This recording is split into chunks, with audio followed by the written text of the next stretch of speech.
ทีมงานร้องเพลงไลฟ์สดบ่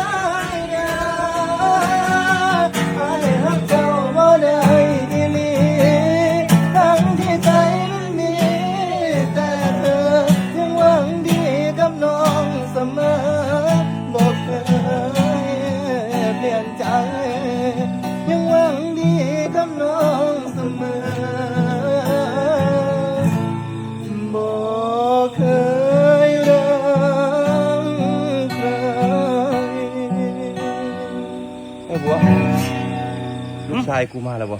โอ้ยบุรีเห็นแต่เช้าคุณได้ล่ะเอ้าผมไม่ได้มาเลยบ่มื้อนี้บุรีมาได้ไปทางไหนลูกชายกูโอ้ไปหาให้แง่หูสงสัยว่าบัดคนบ่เป็นตาสิแตกมึงมาเนาะบัวเนาะโอ้ยลูกชายพี่กูจะไปใส่เนาะบ่มาเลยมื้อนี้เบิดมือเลยบ่มืดมือเลยครับเบิดมือเลยไม่เห็นแต่เช้าโอ้เสาร์อาทิตย์เห็นมันก็อาจจะอยู่นำผู้สาว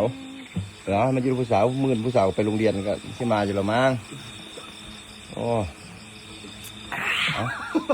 บัวพักผ่อนนะครับเรียนแต่ค่อยนี่ละพักผ่อน